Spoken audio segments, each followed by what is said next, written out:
राजस्थान विधानसभा चुनाव में टिकटों के बंटवारे को लेकर और वसुंधरा राजे के मुद्दे पर बीजेपी की मैराथन बैठक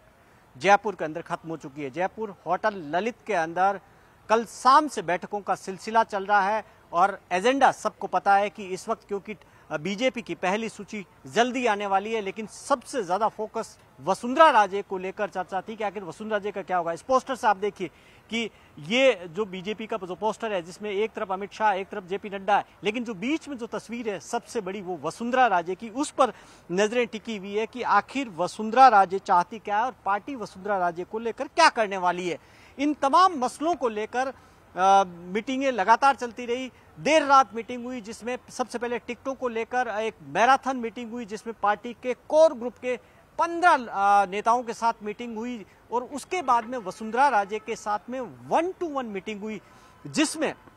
वसुंधरा राजे को लेकर ये सवाल लगातार चला आ रहा था कि राजस्थान विधानसभा चुनाव में वसुंधरा राजे की भूमिका क्या होगी। ये सवाल लगातार रहा, लेकिन आज की बैठक के बाद में लगभग वो तस्वीर साफ हो चुकी है कि नंबर एक कि वसुंधरा राजे बीजेपी का राजस्थान के अंदर इलेक्शन फेस होगा या उनके फेस पर चुनाव लड़ेगी, ये बिल्कुल मुमकिन नहीं है। दूसरा, वसुंधरा राजे को पार्टी के अंदर बाकी सबसे बड़ी भूमिका दी जाएगी, ये भी लगभग लग रहा है कि तय हो गया कि ऐसा नहीं है। लेकिन राजस्थान के विधानसभा चुनाव में वसुंधरा राजे की भूमिका लगातार बनी रहेगी।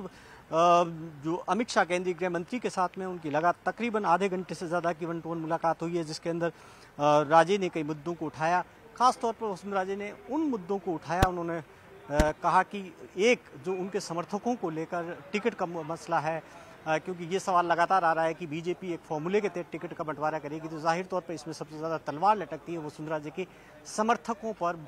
लटकती है कि बड़ी संख्या में टिकट उनके कट सकते हैं। दूसरा सवाल वसुंधरा राजे की भूमिका को लेकर वसुंधरा राजे और उनका कैंप लगातार चाह रहा था कि इलेक्शन का उनको प्रोजेक्ट किया जाए। जब 4 परिवर्तन यात्राएं निकाली गई थी तब भी वसुंधरा राजे चाहती थी कि एक यात्रा निकाली जाए उनकी अगुवाई में, लेकिन 4 यात्राएं निकाली गई। फिर उस 4 में भी एक जो सवाई माधोपुर से यात्रा निकाली गई, उसमें वसुंधरा राजे को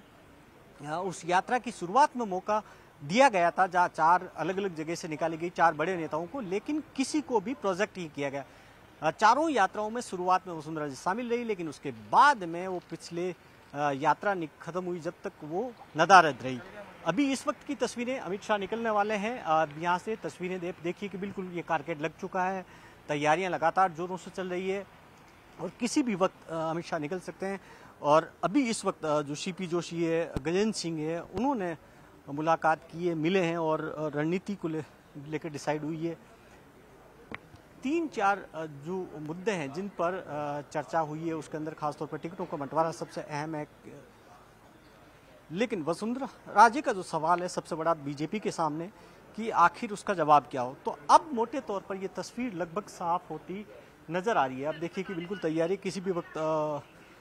अमित शाह यहाँ से रवाना हो सकते हैं और लंबी मैराथन मीटिंग हुई है, उसके अंदर 3-4 चीजें तस्वीर साफ है। एक, राजस्थान के अंदर जो इलेक्शन, क्योंकि प्रधानमंत्री की कुछ दिन पहले जयपुर के अंदर रैली हुई, उसमें ये तस्वीर साफ होगी कि उन्होंने एक बात कही थी जो साफ संदेश था कि वसुंधरा राजे इलेक्शन फेस नहीं होगी। उन्होंने कहा था कि कमल के फूल को याद रखना, दाएं या बाएं नहीं देखना। उनका सीधा इशारा था कि ने राजे ने और कोई दूसरा नेता, दो ही इसी को याद रखते हैं, बीजेपी के कमल के फूल को याद रखें। और पीएम का खुद का फेस है, जो लगातार बीजेपी कहती आ रही है कि राजस्थान के अंदर पीएम फेस होगा, तो फेस नहीं होगा। अब दूसरा सवाल है कि क्योंकि राजस्थान के अंदर जब कमेटियों का गठन हो रहा था तब ये बार बार सवाल आया है कि वसुंधरा राजे को किस कमेटी की भूमिका दी जाएगी। खासतौर पर चुनाव अभियान समिति की को लेकर चर्चा रही। चुनाव अभियान समिति अभी तक बनी नहीं है, लेकिन इलेक्शन मैनेजमेंट कमेटी बनी थी, उसकी कमान वसुंधरा राजे को नहीं दी गई थी।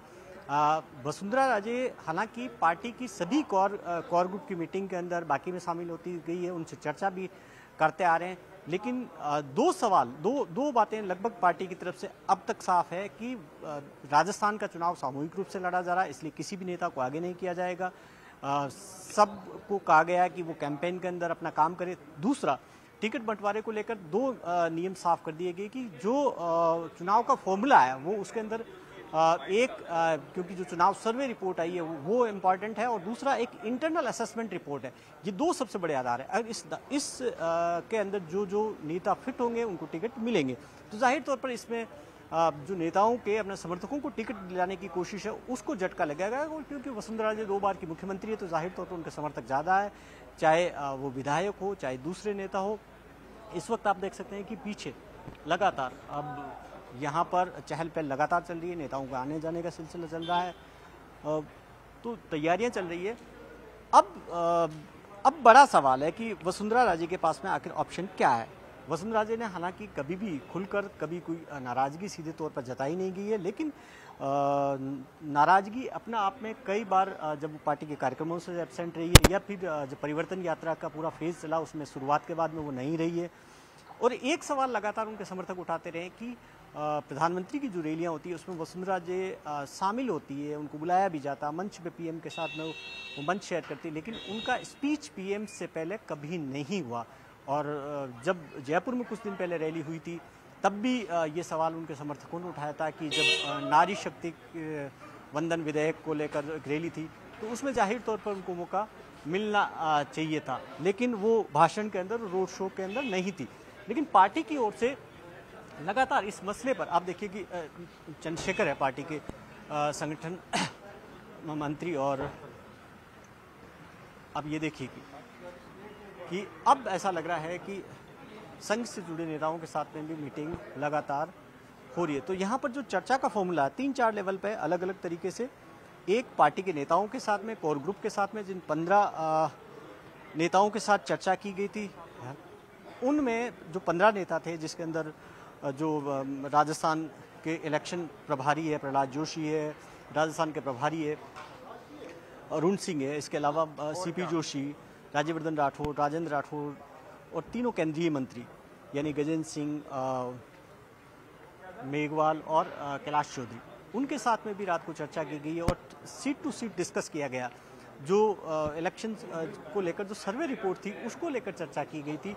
कि किन किन इलाकों में पार्टी की स्थिति क्या है, और कैंडिडेट्स को लेकर चर्चा की गई, 1-to-1 की गई थी कि पहली जो सूची जारी करनी है, अब जो कवायद पूरी चल रही है सबसे पहले उसको है कि पहली सूची जारी करनी है। तो पहली सूची को लेकर अब जो मोटे तौर पर डिस्कशन है, क्योंकि 3 कैटेगरी पार्टी ने पहले से बना रखी है, 4 कैटेगरी, एक A, B, C, D। A category के अंदर वे सीटें हैं जो लगातार पार्टी चुनाव जीतते आ रही है, लगातार 3 बार इलेक्शन जीते हैं, तो वहां पर टिकट का अनाउंस करने में ज्यादा मुश्किल नहीं है, लेकिन वहां पर भी एक पैच है जिस पर डिस्कस किया गया, जिसमें से 3 बार लगातार जीत रहे हैं, लेकिन इस बार उनकी स्थिति अच्छी नहीं है तो उनका टिकट कट सकता है। तो यहाँ पर जो पहले टिकट जो सूची में जो टिकट जिनके जारी किए जा सकते हैं, जो सूची तकरीबन माना जा रहा है कि अगले 24 घंटे में ये एक सूची जारी हो सकती है, जिसके अंदर ए कैटेगरी में जो सीटें हैं, जो सीटें जो सुरक्षित मानी जा रही है, उसमें जो अभी जिसके अंदर ज़्यादा दिक्कत नहीं है या विवाद नहीं है, उनके नाम जारी हो सकते हैं। इसके अलावा सीनियर नेताओं का लगातार अब पार्टी कोशिश कर रही है जिससे कि मध्य प्रदेश का फॉर्मूला राजस्थान में अपनाया जाए, इसलिए बड़े नेताओं को, केंद्रीय मंत्रियों को, उसमें गजेंद्र सिंह शेखावत, अर्जुन राम मेघवाल, कैलाश चौधरी और पार्टी के सीनियर नेता जो यहाँ पर इस वक्त सीएम फेस की रेस के अंदर है, उनको भी मैदान में उतारा जाए और सांसदों को खासतौर पर उनको टिकट दिया जाए, जिससे पार्टी को ये फायदा हो कि अगर पार्टी के बड़े नेता अगर चुनाव मैदान में हो तो इलेक्शन का एक माहौल बनता, उसका फायदा मिलता। दूसरा ये विचार किया गया कि जो हार्ड सीटें हैं, जो डी कैटेगरी की सीटें हैं, जो बीजेपी लगातार जीत नहीं पा रही है, उन पे इन बड़े नेताओं को उतार दिया जाए। इनसे पूछा भी गया, तकरीबन 10 दिन पहले सीटों की डिटेल मांगी गई इन नेताओं से, गजेंद्र सिंह, दिया कुमारी, सबसे मांगा गया कि वो 2-2 सीट बताएं उनके विधानसभा संसदीय क्षेत्र में जहां से वो चुनाव लड़ सकते हैं, लेकिन जो मुश्किल सीट हो, ऐसा नहीं हो कि आसान सीटें जहां से आप चुनाव लड़ना चाहते हैं, वो डिटेल मांगी गई। उन पर चर्चा की गई कि जो आपने 2-2 सीट दी है उसके अंदर फाइनल कौन सी सीट से चुनाव लड़ना चाहते हैं, उसको लेकर चर्चा की। ये तय माना जा रहा है कि पहली सूची के अंदर जो सुरक्षित सीटें हैं उन पर अनाउंस के साथ में, नाम के ऐलान के साथ में, जो सांसदों के टिकट का जो सांसद है जो चुनाव लड़ना चाहते हैं उनको भी टिकट दिया जा सकता है, केंद्रीय मंत्रियों को। तो ये पहली सूची तकरीबन ये माना जा रहा है कि 60 से 65 नाम हो सकते हैं पहली सूची के अंदर, और वो जल्दी ही जारी हो चुकी है। लगभग तैयारी एक पूरी हो चुकी है, फाइनल लिस्ट तैयार हो चुकी है, ड्राफ्ट बिल्कुल तैयार हो चुका है, सिर्फ अब ऐलान बाकी है। सारा डिस्कशन हो चुका है लगातार में, चाहे कोर ग्रुप के साथ मीटिंग हो, संघ के नेताओं के साथ में भी एक डिस्कशन अभी इस वक्त चल रहा है, जिसमें उनसे भी जो क्योंकि फीडबैक है, क्योंकि आरएसएस का एक इंटरनल सर्वे था, उसकी एक रिपोर्ट थी, उस पर भी काफ़ी चर्चा हुई है, क्योंकि उसके अंदर पार्टी की स्थिति, केवल सवाल ये नहीं है कि यहाँ पर चर्चा इस बात को लेकर है कि किन को टिकट दिया जाना नहीं दिया जाना, इसके अलावा अलग अलग इलाकों में पार्टी की चुनावी रणनीति, पार्टी की स्थिति, कोऑर्डिनेशन, समन्वय को लेकर, उसको लेकर भी चर्चा हुई है। तो तमाम पहलुओं पर राजस्थान को लेकर लगभग चर्चा पूरी हो चुकी है, सूची जब जारी हो सकती है। लेकिन सवाल जो वसुंधरा राजे का है कि अब वसुंधरा राजे के सामने आखिर विकल्प क्या है। सामूहिक रूप से जो चुनाव लड़े जाएंगे उसमें वसुंधरा राजे सामूहिक रूप से तो एक नेता के रूप में उनकी भूमिका रहेगी, लेकिन वसुंधरा राजे के सामने दो सवाल सबसे बड़े हैं कि उनके समर्थकों को उनको टिकट दिलवाना, क्या वो उसमें कामयाब रह पाएगी, और अमित शाह गृह मंत्री को वो कितना कन्विंस करने में कामयाब रही कि उनके समर्थकों को ज़्यादा से ज़्यादा टिकट दिया जाए। बीजेपी अब ये नहीं चाहती है कि किसी भी नेता के समर्थकों को बड़ी संख्या में टिकट मिले, इसके बजाय जो विनिंग कैंडिडेट है, जिताऊ कैंडिडेट है, और उसमें भी जो विचारधारा को लेकर मजबूत है, उनको टिकट दिया जाए। कोशिश की जा रही है बीजेपी की ओर से कि ज़्यादा से ज़्यादा सीटें जीतें। तो जाहिर तौर पर इलेक्शन का पूरा एक खाका, एक रणनीति तैयार हो चुकी है, और वसुंधरा राजे को लेकर भी उनको कहा गया कि पार्टी उनके सम्मान में कोई कसर नहीं रखेगी, उनको भी उसी तरीके से भूमिका में रहेगी। स्टेट के नेताओं को भी कहा गया कि वसुंधरा राजे को साथ लेकर चलें, लेकिन वसुंधरा राजे का प्रोजेक्शन या उनको आगे करके चुनाव लड़ना, ये लगभग अब लग रहा है कि अब इस पर विराम लग चुका है, और वसुंधरा राजे को प्राथमिकता, ये भी संभावना कम है। हालांकि आने वाले समय में जब चुनाव अभियान समिति की जब घोषणा होगी तो उसमें देखना होगा कि क्या वसुंधरा राजे चुनाव अभियान समिति की हेड होगी और क्या वो कैंपेन को लीड करेगी। एक उम्मीद जो वसुंधरा राजे के सामने बची है वो यही है। जाहिर तौर पर उनके समर्थक लंबे समय से इंतजार कर रहे थे कि आज की बैठक में क्या होगा, क्या वसुंधरा राजे को वो मौका मिलेगा या नहीं।